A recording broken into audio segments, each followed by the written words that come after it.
Dis dan nou die tweede lesing oor die toestand voor die einde, die oorgang na die nuwe aarde, 14 Februarie. Daai vieslike ding wat hulle vandag doen, né? Sataniese Valentynsdag. Hoop nie een van julle deel daarin nie. Dit is 'n baie lelike oorsprong diep uit die satanisme uit, dis soos Halloween. Maar hoe dit ook al sê, ons is besig met die lewende dinge, en hy sê iewers in Esra, die vol dinge is vir die wat vol is, en die leë dinge is vir die wat leeg is. Vol dinge is die dinge van die gees. Maar as jy leeg is van die gees, dan sal jy dit nie kan verstaan nie. Soos ek agterkom wanneer 'n mens partykeer op die internet kyk, waar mense opmerkings maak, hulle is so leeg. En waar jy baie ernstige goed beredeneer, dan plak hulle laggesiggies en allerhande goed daar. Dan kan 'n mens net hartseer word om te sien wat die geestelike vlak van die boerevolk is. Dit is werklik eintlik skrikwekkend. Nou ja, ons gaan aan met die toestand waarheen ons gaan nou wanneer die groot oordeel plaasvind. Aanhalings uit Bertha Dat se boodskappe van Vader, en hierdie ene se naam is oor die laaste oordeel en die nuwe aarde. U kan uself nie voorstel op watter wyse die laaste oordeel sal plaasvind nie. Maar laat dit vir julle genoeg wees om te weet dat dit sekerlik 'n werk van korte duur sal wees, en dat alles aan hierdie vernietigingskrag ten offer sal val, en julle geen tyd meer sal hê om julle gedagtes en strewes te verander nie. Alles sal in so haas gebeur, met so haas, dat julle geen tyd meer sal hê om na te dink nie. Julle sal in die kortste moontlike tyd gevonnis word. Dit wil sê ten lewe of ten dode kom in 'n versekerde kort tyd. Almal wat aan my trou sal bly tot die einde toe, sal weggeneem word. Wie nie getrou was nie, sal verslind word deur die aarde, wat 'n hernieude kluistering in die harde materie vir die siel beteken. Nou hier moet ons gaan na Openbaring 7 toe. Ek gaan dit nie weer hier insit nie. Ek glo almal wat hierdie lesings volg, weet wat staan daar. Daar staan dat daar 12.000 uit elke stam verseël sal word, en dan direk na dit sien hy duisende of miljoene, ek weet nie, ja sekerlik miljoene, uit elke stam, taal, volk en nasie. En almal sal weggeneem word voor die finale einde kom. Daar kom nou 'n groot oordeel, baie naby ons, dalk 2020, ek weet nie. Maar dit sal nie die totale vernietiging van die aarde bewerk nie. Dit sal veroorsaak word deur 'n ster wat naby ons verbygaan. Die ster is al sigbaar, en hy gaan 'n geweldige groot kataklismiese gevolg hê, 'n natuurramp reg oor die aarde. Dit is nie onmoontlik dat die aarde se kontinente sal skeer nie. En hulle praat van definitief in Kalifornië gaan hy skeer. In Afrika is daar 'n groot plek wat hy gaan skeer, en ek weet nie waar in die res van die wêreld nie. Yeshua sê eilande sal vorm en vaste lande sal verdwyn. Dit is wat jy maar kan gaan lees in al die nuwe openbarings en profesieë. Ons hier waar die Kaap ook afspreek. Dus, hulle praat van die Kaap, daar gaan probleme wees. Baie mense het al gesien van die Kaap, maar ek wil nie mense spooke opjaag nie. Elkeen sal deur sy eie gees gelei word. Vader sal in sy hart praat. Hoe dit ook al sê, die aarde sal ons nie weer ken na die kataklisme nie, maar almal gaan nie dood wees nie. Daar gaan 'n groot persentasie dood wees. Ek weet nie of dit 1/3 of 2/3 is nie, ek kan nie onthou nie. Maar 'n hele paar miljard, dit kan jy maar weet. En dan staan die anti-kris op. En dit is dan in daardie tyd wat Vader hier in Suid-Afrika die boervolk of die Sionsvolk gaan oprig, en die mense van oor die res van die wêreld, die behoudenes sal hiernatoe kom. En dan wanneer hierdie groot kataklisme aan die einde van die anti-krisperiode gaan plaasvind, of dit nou 7 jaar is of 'n verkorte tydperk, want hy sê, as ek dit nie gaan verkort nie, gaan julle dit nie maak nie. Selfs die uitverkorenes gaan nie. Dan vind hierdie ding plaas, hierdie wegneming. Slegs die mense waarin daar nog 'n klein vonkie van geloof in Elohim is, sal in die laaste oomblik die krag hê om my aan te roep en nog gered word en van die hernieude kluistering gespaar bly.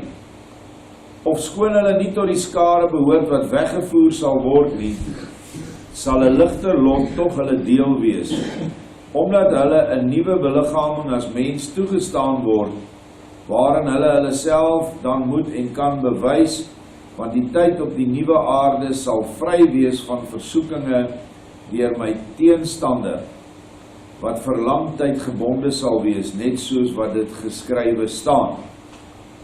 Hier moet hy nou baie mooi kyk hier. Hier is 'n paar groepe aan die einde van die tyd. Ons het nou die Melchisedek orde, 144.000 ouer pare. Maar daar gaan kinders ook wees, moenie fout maak nie, maar daar gaan 'n gelyke hoeveelheid glo ek mans en vrouens wees. Anders dan gaan hulle nie kan produseer nie. So dis die een groep. Dan is daar die groep uit tale, volke en nasies, alle tale, volke en nasies wat Yeshua aanroep. En hier gaan die ou klop Israeliete my weer kruisig, want hulle verstaan nie die hemelse vlakke nie. Ek sê vir 'n ou nou die dag, skryf ek sê daar is, sover ons kennis het, 7 vlakke. 3 helle, die aarde in die middel en dan 3 hemele. En almal gaan na iewers in daai plek toe. Die heidene, almal. Hier sê hy, die heidene gaan nêrens nie. Nou ek vra jou, as 'n ewig lewende siel ewig lewend is en hy kan nie uitgewis word nie, waar anders moet hy gaan as na hierdie 7 plekke toe? Nou dit lyk vir my dan die Melchisedek orde plus alle tale, volke en nasies word weggeneem na 'n plek toe. Daai plek is nog steeds op die aarde of in die aarde. Jy kan dit nie anders te sien nie. Dit is 'n tydelike plek, soos die paradys beskryf hy dit in ander Bertha boek dele. Maar dan is daar mense wat op die laaste nippertjie nog gaan skreeu vir redding, want hulle gaan weet, hulle het alles verloor. Daardie mense moet dan na 'n plek toe gaan waar hulle self kan bewys. Dit kan nie op die aarde wees nie, want Vader sê hier gaan die Satan totaal en al gebind wees. So hulle moet na 'n plek toe gaan waar hulle nog hulle self moet bewys in die groot ligsfere, in die onderste hemel. Daardie onderste hemel bestaan uit 'n aandkant en 'n oggendkant. Die heel onderste hemel se aandkant lê reg langs die bokant van die hel, of die oggendkant van die hel. So daar word die meeste mense getoets op daai grens. Daar sê Yeshua is alle kerke, selfs heidense kerke ook. En daar word hulle blootgestel aan die waarheid deur engele. En dis die keuse wat hierdie mense gaan hê. Het hy maar nou net geskreeu omdat hy nou bang is? Want Yeshua wil nie 'n mens in die hemel hê wat net skree omdat hy bang is nie. Hy wil mense in die hemel hê wat totaal en al omvorm het na liefde. Daar is 'n voorbeeld waar 'n man baie lief was vir Vader, maar sy ou feeks van 'n vrou, dit sal julle kry in een van die boeke, sy het hom, is 'n geestelike son, heeltyd gemanipuleer, so die regte Jezebel. Maar toe sy nou eerste doodgaan, toe word hy nou baie gelowig. En hy's in die kerk en hy's altyd daar en hy gee baie vir die armes en hy het 'n goeie lewe gelei vir Vader en na, ek weet nie, 10 jaar of wat, toe sterf hy ook. Nou, die verwagting is dat hy moet gaan waar sy werke is. Hy het mos nou Vader gedien, die ander is mos nou verby. Werk nie so nie. Hy's reguit na die onderste hemel se aankant, reg langs die hel waar hierdie bose vrou nog rond hang. Met al haar professors en geleerdes en al die dinge, en Yeshua afbreek sy het altyd op aarde gesê, glo jy tog aan daai ou joetjie, ensovoorts, ensovoorts. En daar moes die ou weer sy vrou ontmoet. Weer moes hy deur haar verlei word en mislei word. En hy het tot by die rand van die hel gekom. Inteendeel, hy het al oor die rand geval. Toe skreeu hy vir Joshua, toe gryp die engel hom. En hy ruk hom uit, maar die vrou en alle ou slim ateïstiese raadgewers het toe in die poel van vuur beland. Hy kry toe 'n klein maar stukkie grond met baie straf, en nie straf nie, baie lyding en swaar kry. Moes hy nou van daar af na die hemele toe opwerp. Wat onmoontlik was, of kom ons sê, nie nodig was, as hy in sy lewe sy manskap en priesterskap uitgeoefen het. En dit sê ek vir al die pantoffel mannetjies.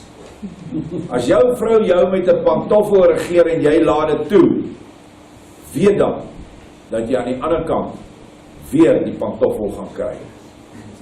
Weet dit. Hulle gaan maan toe. Ja, Erna sê die regte ding. Hulle gaan maan toe, daar's regtig opleidingsskole op die maan, die voorkant en die agterkant, en dit is nie baie lekker nie. Sal dit eendag lees as die mense bietjie ryper geword het. Nou, ek noem hierdie goed, ek wil hê nou nie, daar moet nie twyfel wees waar jy gaan nie. Nie almal gaan Melchisedek priesterskap kry nie. Maar die Melchisedek orde kan ook nie funksioneer as daar nie mense is wat hulle moet bewerk nie. Want dit is tog 'n konings- en priesterorde wat tog mense moet hê om te bewerk. En hulle doen dit nou met daai uit die alle tale, volke en nasies.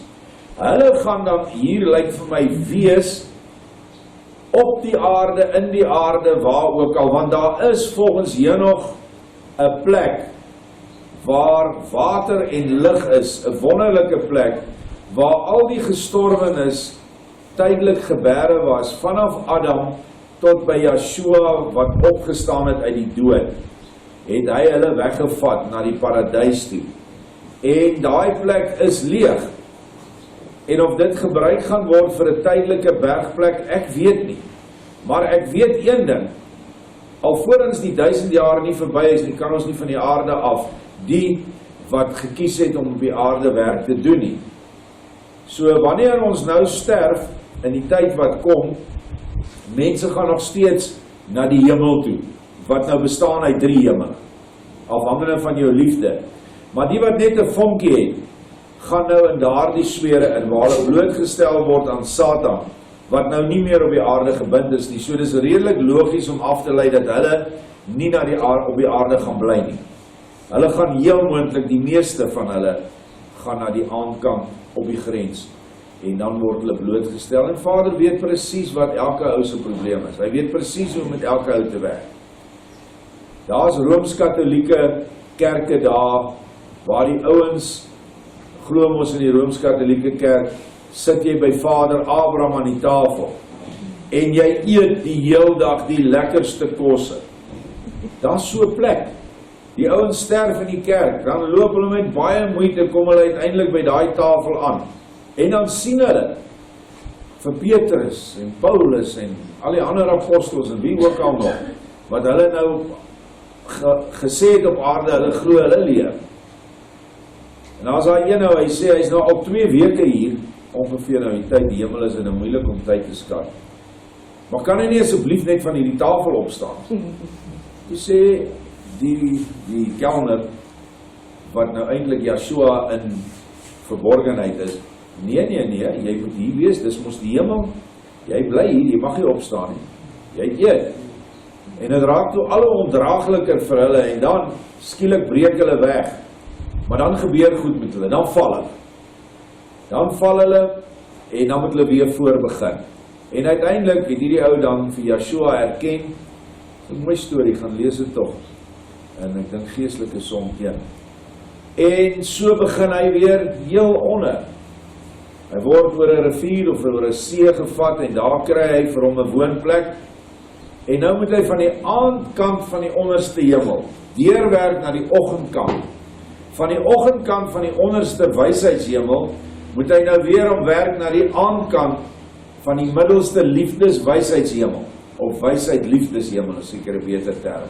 En so werk hy hom van aankant af deur na oggendkant, en dan kan hy eers in die aankant van die liefdeshemel kom. En dan werk hy hom deur tot by die oggendkant, die hoogste kant in die hemele wat Yeshua se huis is. Dit is sy huis, binne in die Nuwe Jerusalem. Ok, dit klink nou baie lang storie, maar dit kan in 'n baie kort tyd ook gebeur. Hy toets net hulle liefde. Dis al wat hy toets. En as daar baie vinnig liefde is vir die naaste, dan sal hy vinnig vorder. Gewoonlik stuur hy bedelaars, boemelaars na hierdie mense toe. Hulle het omtrent niks om van te leef nie. Want onthou, jy eet ook aan die ander kant. Moenie dink jy eet nie daar nie. Afhangende van die vlakke van die hemele is die heerlikheid van die kos. Die heel boonste hemelse oggendkant het agter Yeshua se huis is 'n tuin. Dit is 'n oneindige tuin wat alle bome in het, alle vrugtebome en seker groenteplante en alles. En dit straal sy aura reuk en sy gees uit reg deur die heelal waarin ons nou bly. En elke ene van hierdie planete en sonne weerkaats daai goed se bloudrukke hiernatoe. En dit is hoekom jy in hierdie vertrek 100 bome kan plant, verskillendes.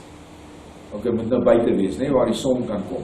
En daai sonlig wat weerkaats van die hoogste hemelse oggendkant af, deur al die miljoene en biljoene planete weerkaats, en perskeboom van die perske sonlig, appelboom die appelsonlig, en elkeen weet hoe om nou 'n blaar te maak, nog 'n stingeltjie, nog 'n vruggie, hierdie ene weet presies die sonlig te vat wat hom ryp maak. Het jy al gedink hoe wonderlik is Vader se skepping? Gaan sit net met die bietjie partykeer, wanneer jy nou deur die rook kan sien hier buite, wat jy self maak, en kyk bietjie na die skepping, en kyk en dink aan hierdie goed wat ek nou vir jou sê, hoe wonderlik dit is, hoe wonderlik dat sonlig alles in hom het vir die mens, vir verskillende rasse, die swart ene wat in die woude bly en waar het so warm is waar ons blankes nie kan woon nie, selfs vir hom is dit daar. So, hierdie goed, ons moet bietjie ons oë oopmaak in die skepping, en dan sal ons geloof vergroot. Maar ons is baie keer so besig met die aardse of die versorging van die liggaam, of anders die verwoesting van die liggaam, dat ons nie by die mooi van die skepping uitkom. Nou ja, so dis die drie groepe, dan is daar 'n vierde groep natuurlik, hulle wat glad nie wou luister. Ons gaan aan. En dit is 'n ongewone daad van barmhartigheid. Maar waarop tog selde aanspraak gemaak sal word, want die mensdom sal aan die einde van die dae, dis nou, heeltemal onderwerp wees aan my teenstander, Satan. Selde sal 'n mens homself nog van sy kettinge in die aangesig van die laaste oordeel losmaak, wat vreeslik sal wees. Want alle mense sal teenoor 'n ontsettende liggaamlike dood te staan kom.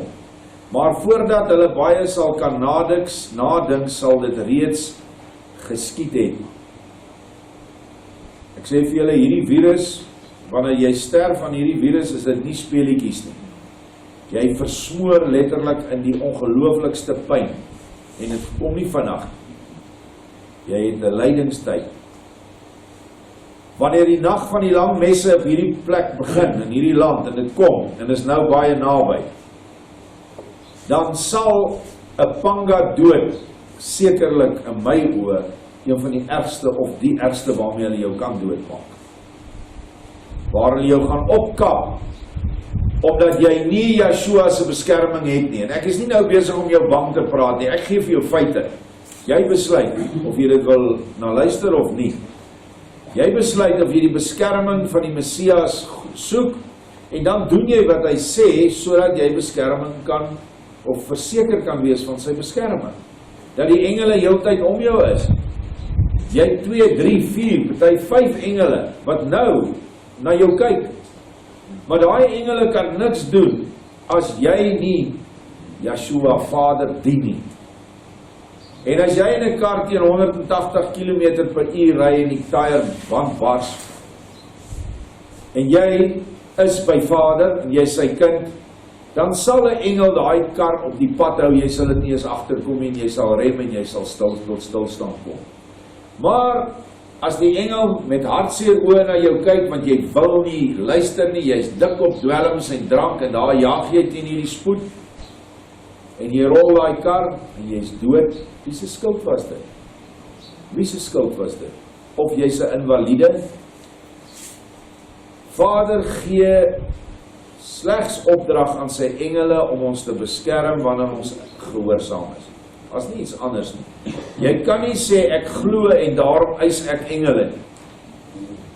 Daar staan wel in Openbaring 22, as jy my gebooie doen, weet ons nou die liefdesgebooie waaraan al die ander hang, dan het jy 'n reg. Dit staan daar, Openbaring 22:14. Jy het 'n reg om in te gaan deur die poorte van die stad. Maar hoe verkry jy daai reg? Deur liefde. Is soos 'n kind in die huis. 'n Kind wat gebore is in ons huis, hy het 'n reg op daai huis. Hy kan sê, maar ek wil in daai huis bly, want dis my ma, dis my pa, my geboortesertifikaat sê so. Maar dan moet hy gehoorsaam wees. En as hy hier 18 rammetjie uitnek raak en met die dwelms die mekaar raak en sy chommas, dan het die ouers ook die reg om hom uit die huis uit te jaag. So, hierdie dinge, alles hang af van die liefde. En die wat myne is, ons gaan al sal getuies wees van hierdie gebeurtenisse, omdat dit my wil is, dat hulle my mag en heerlikheid, maar ook my regverdigheid en toorn teen die sondaars leer ken, sodat hulle daarvan sal getuig solank as wat hulle lewe, want hulle sal die stam vorm van die geslag op die nuwe aarde. Geslag se ander woord is genetiese lyn of saadlyn. Ja, hy sê nie stamvorm van die geslagte nie. So daar gaan een stamlyn aan die kant toe, 'n blanke, suiwer genetiese, kan ons maar sê, stoetpoel. Wat beide stoet is, vleeslik en geestelik. Want jou genetika kan jou nie in die hemel bring nie. Maar jou genetika kan bepaal waar Vader sy priesters en konings uitkies. Gaan kyk maar in die boek van Levitikus en Numeri, hoe streng die keuringsvereistes van priesters was. Hulle moes absoluut volmaak wees, gees en vlees. Vir ons nou gaan dit oor die gees, want dit is waar die geboorte plaasvind, die wedergeboorte. Dit is waar maagdelikheid gekry word. Al is jy lankal nie meer 'n maagd nie, want baie van ons wat hier sit het kinders, so jy kan nie 'n maagd wees nie. Maar hy sê, hy vat net hulle wat maagdelik rein of skoon gewas is. So wanneer jy jou gees maagdelik rein skoon gewas het met Yeshua se bloed, dan is jou liggaam ook maagdelik rein. Dit is hoe dit werk. En dan gaan jy met jou gees, maagdelike rein siel gees, gaan jy dan vir jou 'n liggaam vorm, wat Vader vir jou mee gaan help. Maar jou siel gaan 'n geestelike liggaam vorm, 'n verheerlikte liggaam, wat dan volkome gaan wees. Al het jy vandag nie al jou ledemate nie, of het jy nie al jou organe nie, hulle dalk jou nier verwyder, of wat ook al. Dit tel nie nou nie, dis die baadjie vir hierdie ruimte, dis hierdie ruimtepakkie, wat ons nou moet hê. Maar hy maak vir ons 'n nuwe pakkie, 'n volmaakte en 'n volkome pakkie. En ons het al baie daaroor gepraat. So hierdie nuwe geslag gaan nog alles onthou. As ons nou moet oorgaan, sal ons nog alles onthou van vandag. En alles wat ons moes deurmaak. Maar die kinders wat nou gebore gaan word op die nuwe aarde, gaan nou nie van hierdie goed weet nie. En ons sal hulle dit moet vertel, want dit sal hulle geloof versterk. Die gebeurtenis van die wegneming is ook heeltemal nie voor te stel nie, of anders te onvoorstelbaar vir ons. omdat dit op 'n wyse buite die wet gebeur, en so iets is ook nooit op aarde meegemaak nie, naamlik dat mense opgeneem word en in lewende lywe weggevoer word. Ek verplaas hulle dan ongedeerd in 'n paradysagtige landskap, waarvandaan hulle dan weer na die nuwe aarde gebring sal word, sodra dit volgens my wil gevorm is. Ek gaan seker baie mense hê wat met my stryd, maar volgens wat ek hier het, kan hierdie paradysagtige plek nie op 'n ander plek as op of in die aarde wees nie. Nou sê hy op 'n ander plek, die hele, ek dink ons het dit gister gelees, die hele oppervlak van die aarde gaan verwoes word. Daar gaan nie 'n klip op mekaar staan. So dan sê dit net vir ons, dat daar aan 'n plek in die aarde is. Min mense het 'n probleem daarmee, dat die hel of die doderyk in die aarde is. Dit is so, ons sê dit staan ook duidelik in die skrif. En die hel is gevorm, soos 'n vrou wat op haar rug lê, wydsbeen, en die siele plof en val in haar mond in, of haar bek in, wat groot en oop is. En van daaraf gaan die siele in hierdie Satana, vrou, gees, Babylon, Jezebel, noem maar wat jy wil, Delilah, Minerva is nog name wat Vader vir haar gee, gaan die siele of in die bors in, of in die bene in, of waar ook al, en orals is selle, en orals is straf en pyniging, en dit is Satan se eie demone en duiwels en gevalle engele wat jou gaan pynig wanneer jy daar inkom. Almal wil ander doodmaak, maar jy kan nie sterf nie. Dink daaraan hoe jy gaan voel as jy elke 15 minute sterf met 'n spies deur jou siel of 'n panga. Jy voel die pyn 1000voudig erger as wat jy dit nou sal voel in jou liggaam. Maar oor 15 minute gebeur dit weer. Want jy kan nie sterf nie. Jy kan jou nie dood kry nie, maar jy kan die pyn voel. Die hel is nie 'n speelplek nie. En dit is in die aardkors. Ons sal kom op 'n stadium waar ons die struktuur van die aarde sal beskryf, maar die skole het vir ons verkeerd geleer. Daar is nie net een groot kol brandende magma tot by die senter van die aarde nie. Binne in die aarde is 4 plekke wat jy nog geïdentifiseer het, waar wesens in is. Menslike wesens, geestelike wesens, 4 plekke. Ons het dit al behandel. Dit lyk vir my, hulle sal ongedeerd na hierdie plek toe gevat word. En dan gaan hy die oppervlakte omvorm. Ek sal geen lang tyd daarvoor nodig hê nie. Yeshua praat, hy sê, ek gaan dit baie vinnig doen. Want al die geeste wag met ongeduld op die inlywing in die nuwe skepping, behorende by hulle graad van rypheid, om hulle ontwikkelingsweg voor te sit. Die aksie van die skep van die nuwe aarde sal nie deur die menslike oog gesien word nie. En daardeur is dit ook nie nodig om vanweë die mense 'n bepaalde tydsduur in ag te neem nie.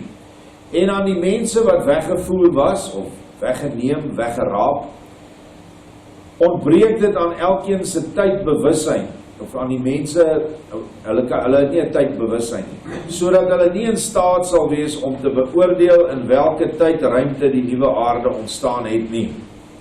Hulle gaan tydelik weg wees wanneer die aarde vernietig word, wanneer die bose alles gaan verwoes. Hulle sal dit kan sien op 'n ander plek, sê hy, sal dit vir hulle sal dit kan sien. Die maklikste om dit nou vir jou te verduidelik, daar sal 'n IMAX wees daar waar ons nou gaan wees, waar ons tydelik gebeure word. En ons sal hierdie hele ding soos een groot video sien afspeel. Maar hy sê, die skepping gaan hy nie vir hulle wys nie. Dit gaan net, hulle gaan uitkom daar, hulle gaan nie eens 'n bewussyn van tyd hê nie, soos wanneer jy slaap, jy weet nie hoe lank het jy geslaap nie. Maar ons gaan nie slaap nie, ons gaan daar wees, ons gaan daar in hierdie paradys onsself geniet. En dan skielik eendag kom hy en dan sê, right, die aarde is klaar, nou kom, julle werk hierbo, julle moet begin met julle taak, om kinders vir my te maak. wees vrugbaar en vermeerder en vul die aarde met my gees, wat geensins anders kan gebeur as deur voortplanting nie. Maar my mag is onbegrens en sal homself openbaar by die skep van die nuwe aarde. Hulle sal nuwe skepings te siene kry waarvan julle mense vir julleself geen voorstelling kan maak nie. Wat egter diegene onmeetlik salig sal maak wat op hierdie aarde sal lewe. Dit sal waarlik 'n paradys op aarde wees, want die wat myne is, was my trou in die geloofstryd en sal ook hulle loon daarvoor ontvang. As jy nou na die goed luister, is dit nie vir jou iets wat jy graag wil hê nie? Ewige lewe, ewige paradys, ons mooiste paradys nou, wat ons kan gaan kyk, maak nou nie saak of dit die Suid-Kaap is, en of dit die Oos-Transvaal is nie, daar is pragtige plekke. Hy sê, dat die ergste woestyn, op die nuwe aarde, gaan nog mooier wees as dit. Dis nie iets wat ons onsself kan indink nie. Maar die geeste van hulle wat Vader verwerp het, wat Yeshua se liefde verwerp het, wat dan nou in die doderyk is, wat bo op die aarde, noem ons in die see van nasies is, hulle gaan almal in die skepping op die nuwe aarde ingebou word. Die skeppings gaan leef met hulle siele. Ons het dit nou gister breedvoerig beskryf, maar ek herhaal maar die goed. En soos wat die skepping aangaan van jaar 0 tot jaar 1000, sal baie van hierdie skeppings in die mineralenryk, planteryk en diereryk, sal uiteindelik baie vinnig volmaak word, of nie volmaak word nie, kom ons sê volkomenheid bereik, sodat hulle dan ook in 'n liggaam geplaas kan word. Die res van die hemele gaan aan. Al wat toegemaak word, is die doderyk. Die doderyk bestaan nie meer vanaf die einde wanneer hulle die aarde verwoes nie. Daai siele wat nou brand en in allerlei vorms van straf moet verkeer, word weggevat en gekerker, gekluister in die skepping. En so sal hulle langsaam sal hulle dan verlos word. Dink aan die aarde wat rots is, wat moet verweer deur wind en water. Dink aan dat hulle moet kompos word, daai grond of klip moet nou grond word, dis wat verweer klei en leem is, dis maar net verweerde klip. Dan moet daar kompos ontstaan in hierdie grond, en dan word 'n plant geplant, of deur wind, of deur mense. Daardie plant neem nou die sieledele van daai harde rots op, wat nou al hoe sagter geword het, tot 'n ryk kompos, ryke grond. Daardie sieledele in die grond, ek het julle al gesê, grond en minerale het siel, maar baie eenvoudig. Daai sieledele kom in die vrug, en ons het dit nou al, die wetenskap bewys dit, dat goed wat in kompos geplant word, waar erfwurms teenwoordig is ensovoorts, het tot 20 maal meer voedingswaarde. Wat is die voedingswaarde van die tamatie wat jy nou eet, sê man? Dit is die sieledele van die mineraleryk. Wat sieledele was van iemand wat in die hel was. Klink snaaks. Maar nou word daai sieledele van harde klip word nou versag oor 'n baie lang tydperk tot leem, mooi komposryke grond. Die plant neem dit op, en jy kom, jy pluk die tamatie en jy eet hom. Wat gebeur nou? Jou liggaam neem al die afvalstowwe eintlik nou maar op deur die spysverteringsstelsel, maar die sieledele van die tamatie, wat nou 'n lang pad kom oor die plant se sieledele daarby, as dit 'n suiwer saad is, word nou as voeding vir jou siel gebruik. En as dit eers eenmaal in jou siel gekom het, dan is dit verlos. En dit is hoe siele verlos word, sieledele. En dieselfde met die bees of wat ook al wat die gras eet. Dis sieledele wat hy eet, wat vanuit die grond kom, deur die planteryk, in die diereryk. Nou gaan ek en jy en ons eet die bees. dan kry ons daardie sieledele uit die goeie dele vleis uit. Maar dit werk nie so met alle diere nie, slegs die wat vir ons gegee is om te eet, wat herkou en 'n gesplete hoef het. So as julle nou net dink daaraan hoe 'n lang proses dit gaan wees om alles so te vergeestelik, dan kan dit nou nogal baie miljoene jare vat. Ek verwag dat die menslike liggaam in die 1000-jarige vrederyk verheerlik gaan wees. Dit beteken dus dat hy nie 'n spysverteringsstelsel gaan hê. So wat jy voor jou mond sit en eet, jou hele liggaam neem alles op. En in eteriese vorm word die afvalstowwe uitgeskei. En dit het ons baie voorbeelde van, maar die beste in die Bybel is na Joshua se opstanding kon hy vis en brood eet. So dis nie dat daar kos vir jou nie, jy kan nie die kos eet wat hier is nie. Die engel Raphael in die Nuwe Openbaring kon 10, 15 visse so voor sy mond sit en dan verdwyn dit in sy mond in. En almal staan en staar hom so aan. Toe sê hy, man, as ek wil, kan ek hierdie hele aarde opeet. Hy sê, ek het die vermoë, maar dit is nie my opdrag nie. So dit is vir my dan die groot doel van die 1000-jarige suiwer geslag, indien hulle dan almal 'n verheerlikte liggaam het, gaan dan baie vinniger die sieledele absorbeer en verander of in 'n hoër vlak kan bring. Onthou Joshua, toe hy sterf, was daar geen sondige sieledele meer in sy liggaam. En hy sê self, hy het dit reg gekry deur vas, hard werk en presies net dit te eet wat hy moet eet. Hy het nooit iets anderste as vis, brood en wyn geëet nie. Selde, ek dink 1 keer in die Nuwe Openbaring of 2 keer het hy 'n lam geëet. En dit is omdat hy sy liggaam so moes kry dat daar net positiewe sieledele in is. En dit is hoekom ons ook maar moet streef om ons liggame skoon te kry. Dan nog 'n dingetjie wat ek wou gesê het. Ag, maar ek sal môre daaroor praat want dit gaan ons tyd bietjie langer vat. Nou sien julle al uit na die plek. Onthou, dan moet dan seker ook 'n bietjie moeite van jou kant af gebring word om daar te kom. Net soos wat jy baie graag die baas van 'n organisasie wil wees of in die direksie, gaan jy dit regtig nie reg kry as jy niks doen nie. En as jy nie probeer om alles uit te vind van die maatskappy waarin jy werk nie, sodat jy al die fasette kan hanteer nie, en die baas jou kan op 'n plek gebruik waar jy dan vir hom iets werd is. En dis dieselfde met die koninkryk. Dit is iets wat jy moet gaan verwerf. Hy sê, trek die koninkryk met geweld na julle toe. Geweld is liefde. Moenie weghardloop van 'n naaste liefde daad of 'n moontlike naaste liefde daad nie. Gaan doen dit. Gaan help die ou wat in nood is. En dit is dan hoe ons in hierdie plek gaan uitkom. Baie dankie.